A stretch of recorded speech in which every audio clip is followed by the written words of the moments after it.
Guys, आप सबका स्वागत है मेरे नए वीडियो में। आज अपनी एक क्लास 6th क्लास होगी क्विक रिवीजन सीरीज की, जिसमें आज अपन ब्रिक के बारे में पढ़ने वाले हैं। तो इससे पहले अपन ने स्टोन पढ़ा था प्रीवियस क्लास में, जिस पे आप लोगों ने अपना ज़्यादा प्यार दिखाया नहीं है। तो ज़्यादा से ज़्यादा अपने दोस्तों के साथ शेयर कीजिए, वीडियो को लाइक कर दीजिएगा, कर दो, और क्या कहते हैं, अपने लिए चैनल को सब्सक्राइब कर दो और बाकी की वीडियो देखते रहो। तो चलो अपन शुरू करते हैं आगे बिना टाइम वेस्ट किए। चलिए ब्रिक का रिवीजन करते हैं अपन। तो सबसे पहले अपन ब्रिक उसमें सबसे पहला जो क्वेश्चन, ज़्यादातर क्वेश्चंस जो पेपर में पूछे जाते हैं तो स्टैंडर्ड साइज़ के रिलेटेड पूछे जाते हैं। तो जो उसका स्टैंडर्ड साइज़ के रिलेटेड क्वेश्चन आएगा, what is the standard size of brick, तो आता है 19 × 9 × 9 सेंटीमीटर। फिर उसके बाद दूसरा क्वेश्चन आता है नॉमिनल या फिर size of brick along mortar. एक क्वेश्चन इससे रिलेटेड आता है। तो वो क्या होता है, इसमें बस मोर्टार की जो लेंथ, ब्रेथ और हाइट वो बढ़ जाती है, मतलब 1 सेंटीमीटर बढ़ जाएगा, 20 × 10 × 10। कन्वेंशनल साइज ऑफ ब्रिक की बात करें तो 22.4 × 11.4 × 7.6 सेंटीमीटर, ये इसके साइज़ होते हैं। उसके बाद आता है कंट्री ब्रिक। एक कंट्री ब्रिक भी आती है और एक फील्ड ब्रिक, इसका दूसरा नाम है। तो 9 इंचेस, 4.5 इंचेस और 3 इंचेस, ये इसके डायमेंशंस होते हैं। उसके बाद आता है brick on the basis of strength के बेसिस पे देखें तो ब्रिक को क्लास 3.5 से लेकर क्लास 35 मेगापास्कल तक बांटा गया है। तो ये मतलब क्वेश्चन अगर पूछा जाए तो कहीं देख लीजिएगा, मतलब ऐसा कुछ ज़्यादा इंपॉर्टेंट नहीं है ये बात। फिर उसके बाद कंपोजिशंस पूछेंगे। कंपोजिशंस क्या होते हैं, कंपोजिशन देखते हैं, कंपोजिशन क्या क्या होते हैं। कंपोजिशन ऑफ ब्रिक में सबसे पहले आता है सिलिका, जो 50 से 60% होता है।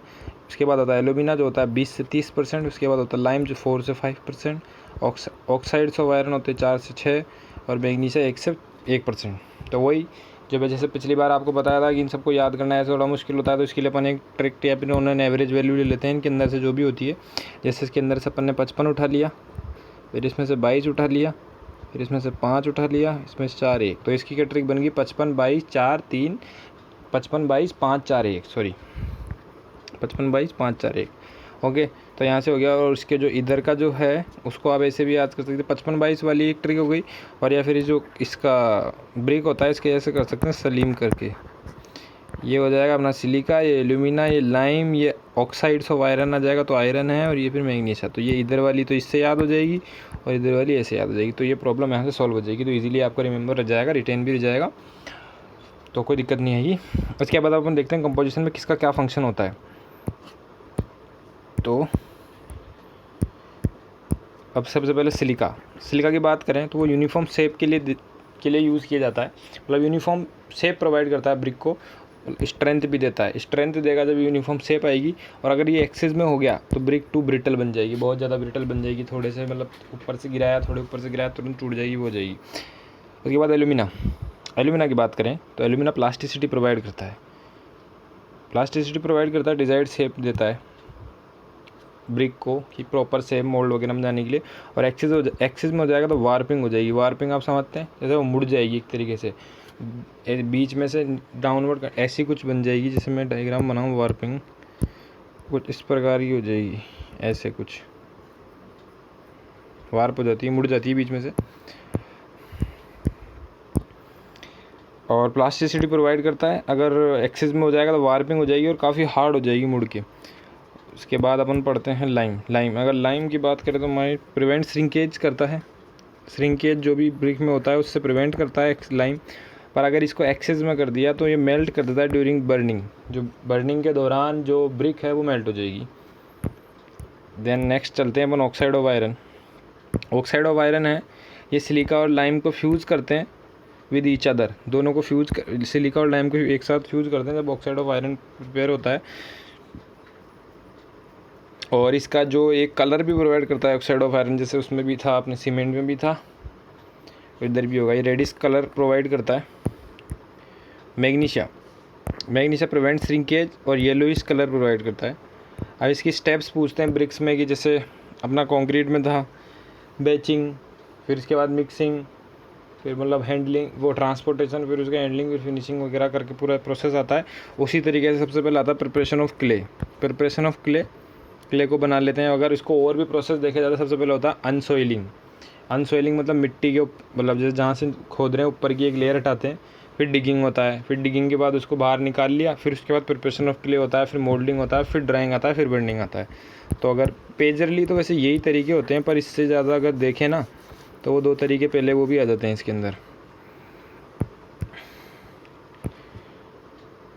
और जो ब्रिक, जो ये प्रिपरेशन क्ले का प्रिपरेशन होता है ना, उसकी जो टेम्परिंग होती है वो पग मिल में होती है। कभी अगर पूछ लेते हैं पग मिल किसके लिए यूज़ किया जाता है, या फिर tempering done in which the tempering of brick is done, तो वो चीज़ आ जाती है। ऐसा जाता है। फ्रॉग का साइज़ पूछ लेते हैं कभी कभार, तो 10 से 20 mm इसकी डेप्थ होती है।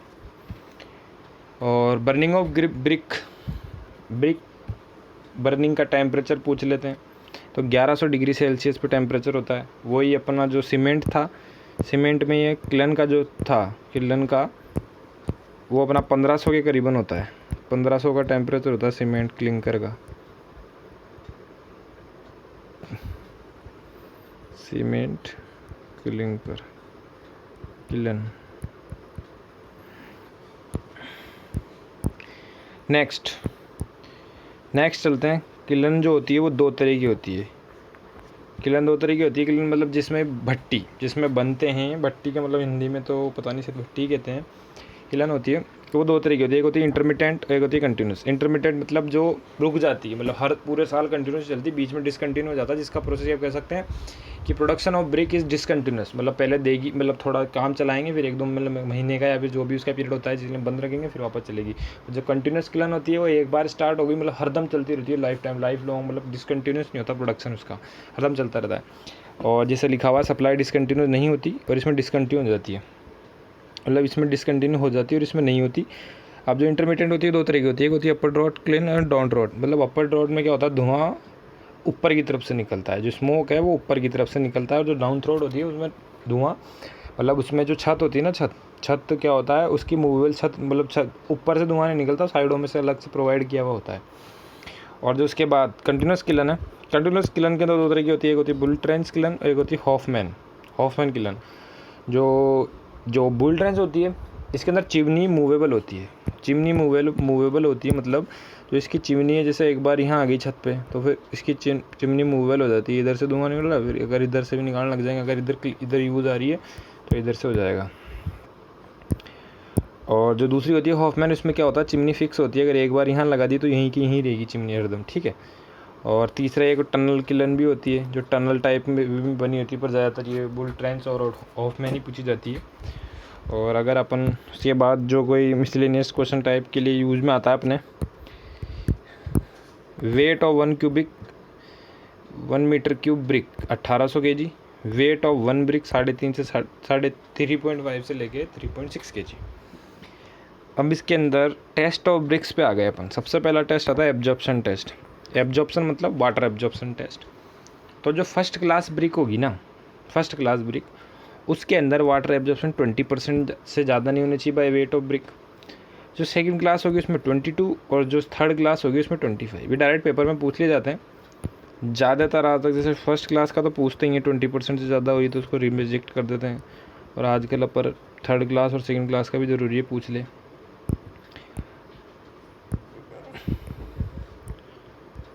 उसके बाद सेकंड जो होता है, सेकंड है compressive strength test.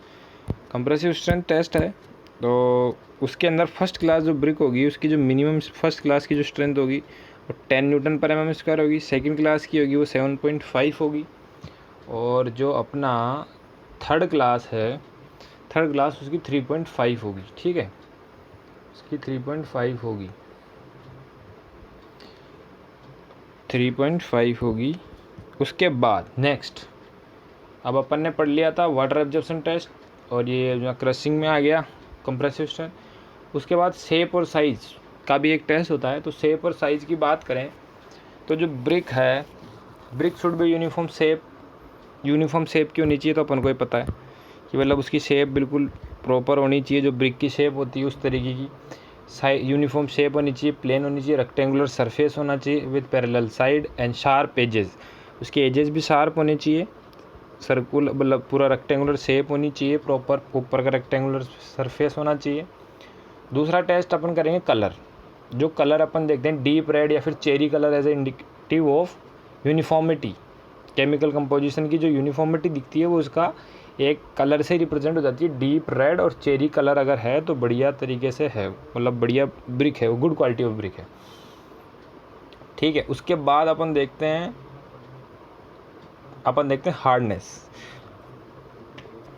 Hardness of brick कैसे पता करती है।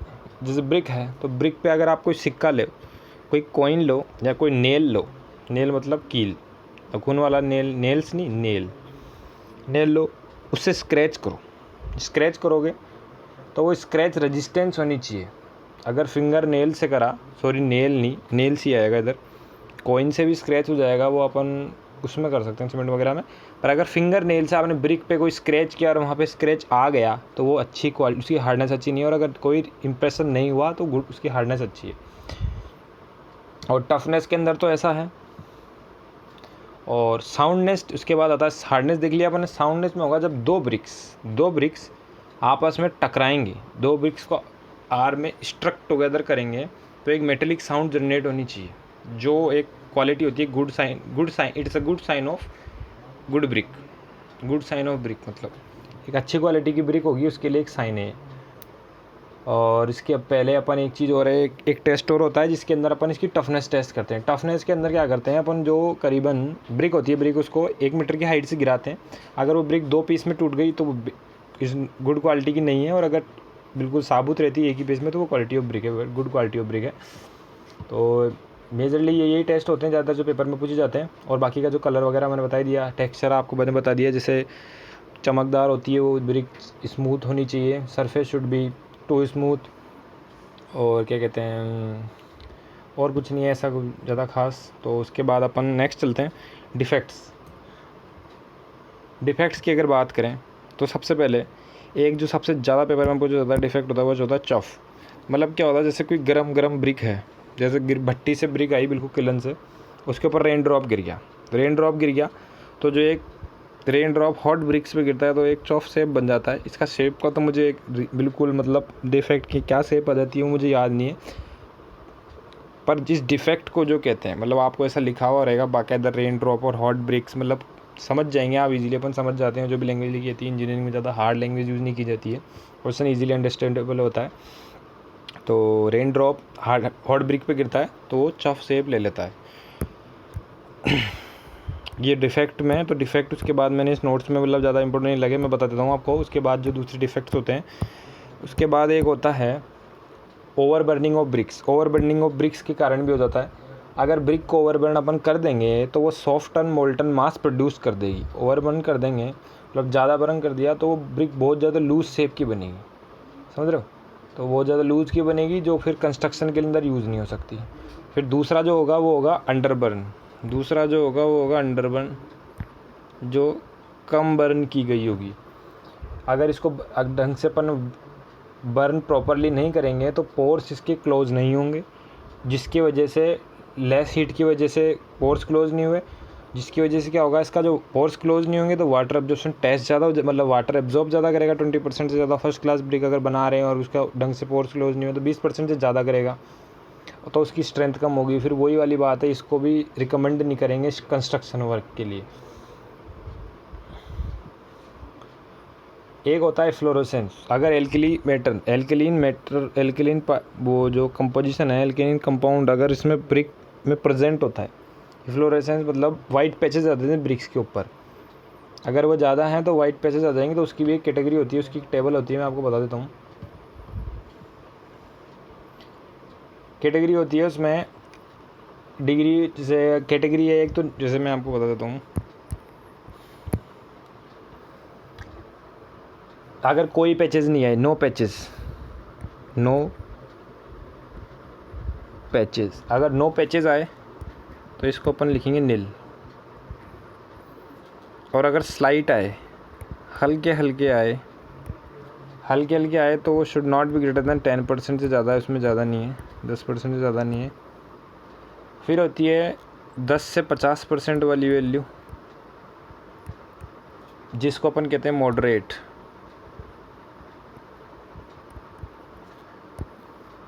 उसके बाद हैवी, 50% से ज़्यादा वाली वैल्यू, ग्रेटर दैन 50% वाली वैल्यू मॉडरेट।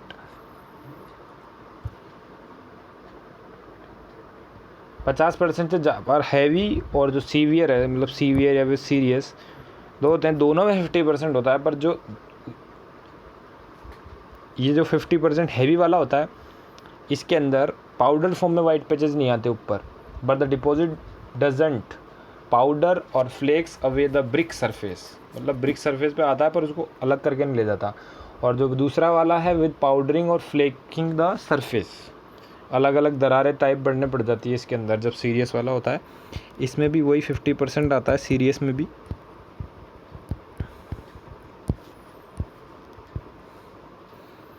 तो ये कंडीशन है, मतलब इसमें पाउडर फॉर्म में नॉट पाउडर,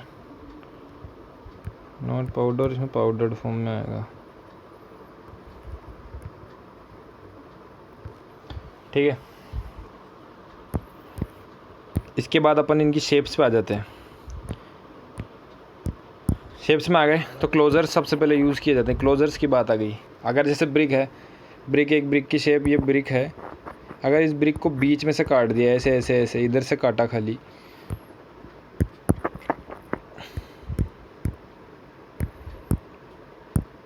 इस ब्रिक को अगर अपन ने ऐसे काट दिया, समझ रहे हो, विद लेंथ के अलोंग विद को आधा काट दिया, b/2 कर दिया, तो वो जो बनता है उसको कहते हैं हाफ, और क्वीन क्लोज़र कहलाती है। ठीक है, क्वीन क्लोज़र ये चीज़ हो गई।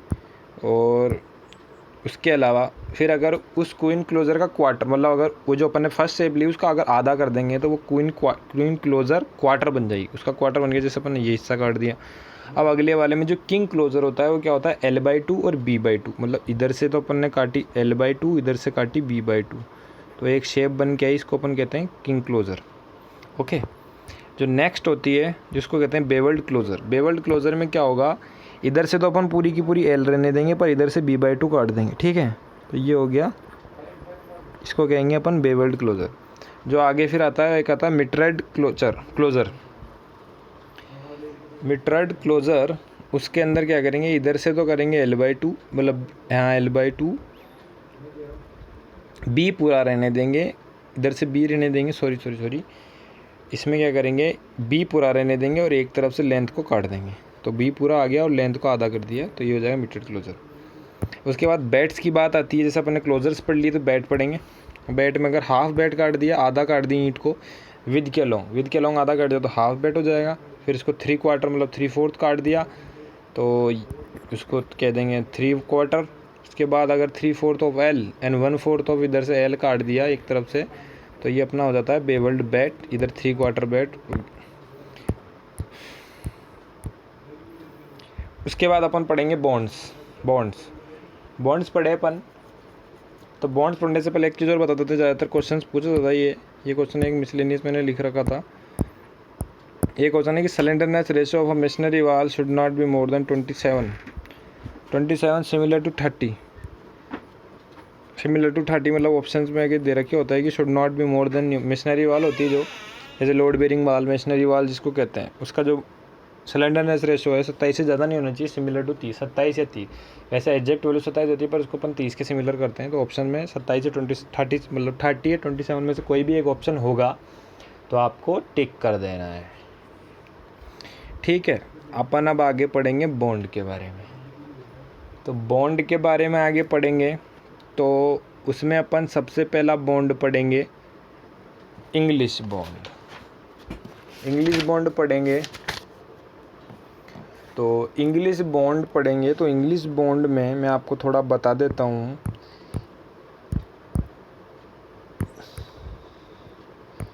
इंग्लिश बॉन्ड में क्या होता है, जैसे अगर आप ये कोर्स है, अल्टरनेट कोर्स बने हुए हैं, ये ठीक है।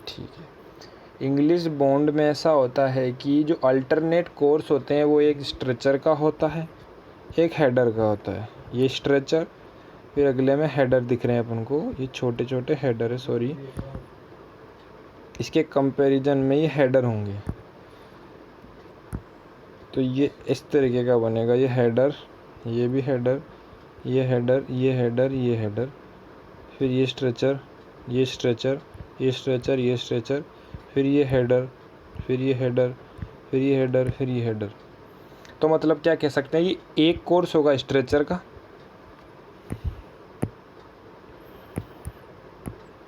एक होगा हेडर, एक होगा स्ट्रेचर।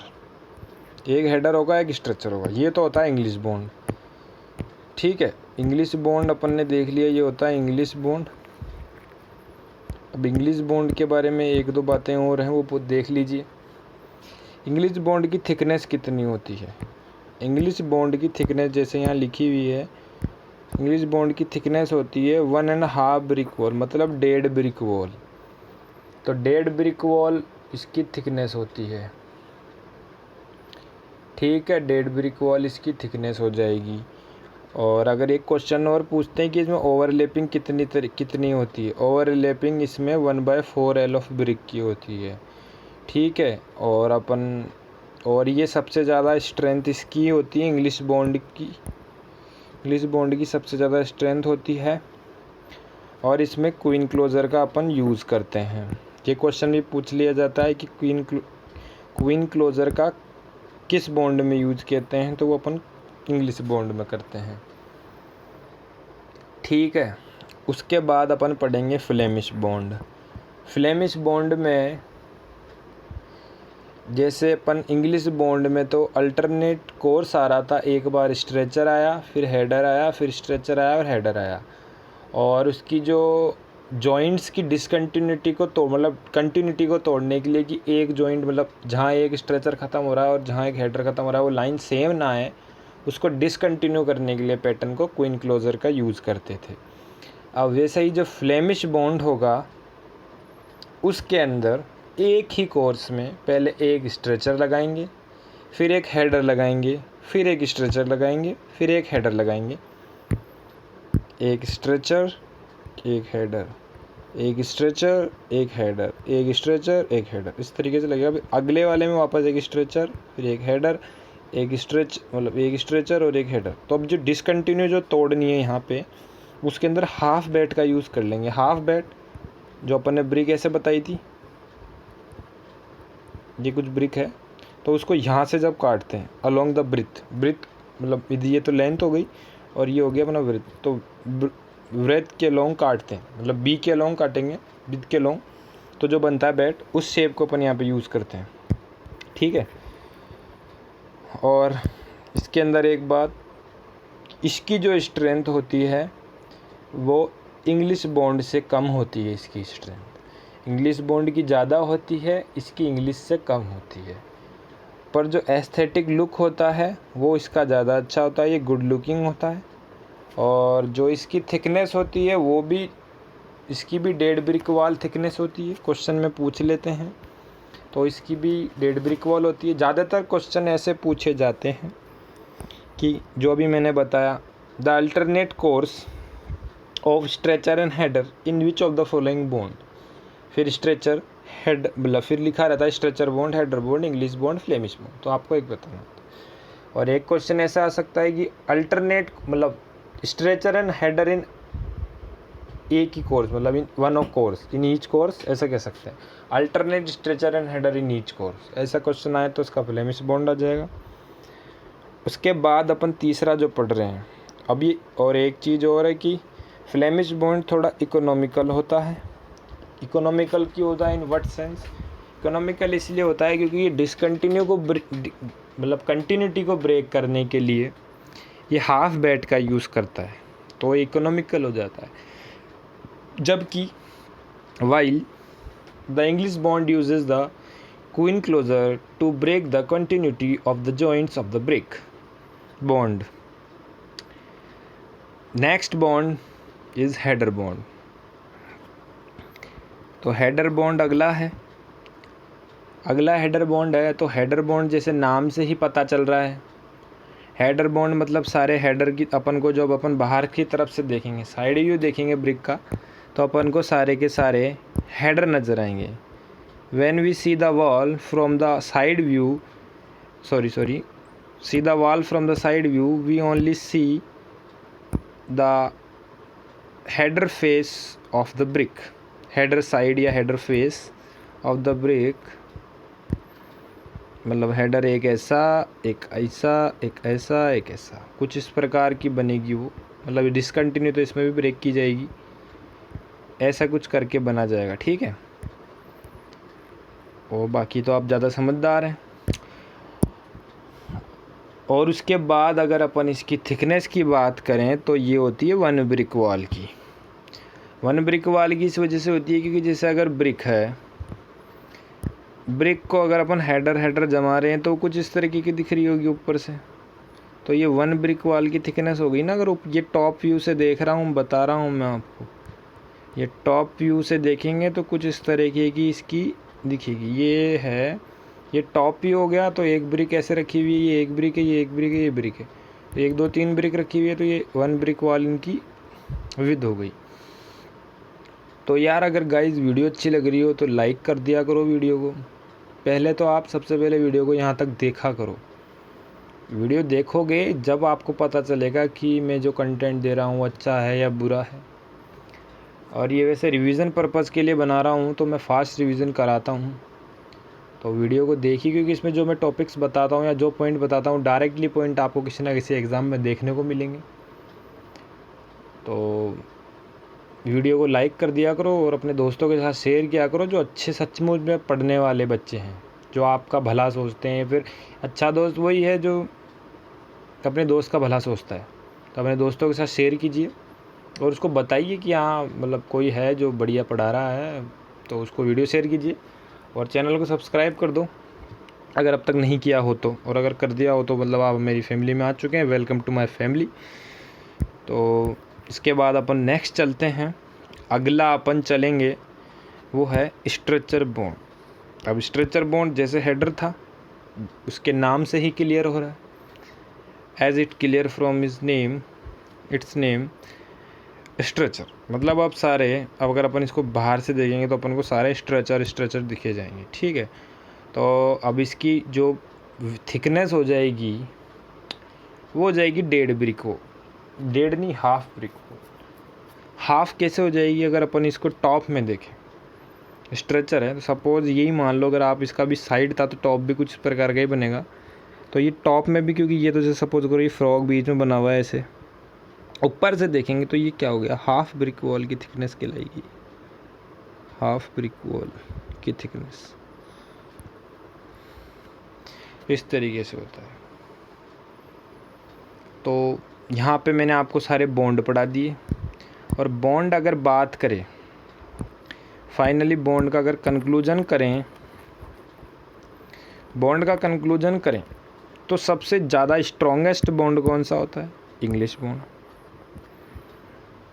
गुड लुकिंग किसकी होती है? वो होती है इंग्लिश बॉन्ड। सबसे ज़्यादा इकोनॉमिकल कौन सा होता है?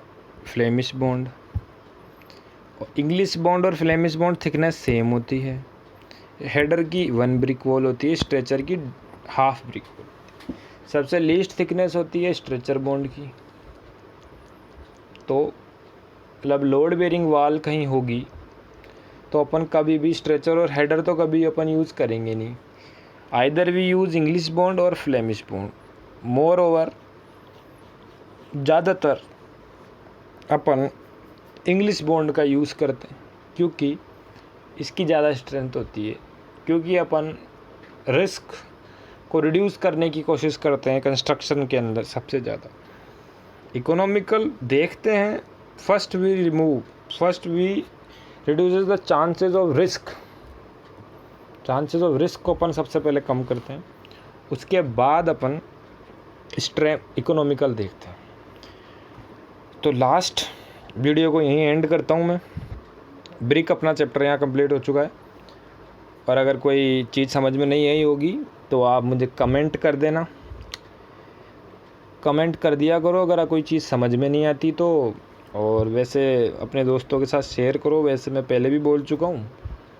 तो लाइक का तो अभी तक मैंने जो भी टारगेट दिया है आपने पूरा नहीं किया है। मैंने अभी तक तो शायद लाइक अपने 7-8 लाइक क्रॉस करे होंगे मुश्किल से। तो इस वीडियो पे कम से कम 50 लाइक करो और अपने दोस्तों के साथ शेयर करो वीडियो को। तो in the end, signing off the session. Thank you guys.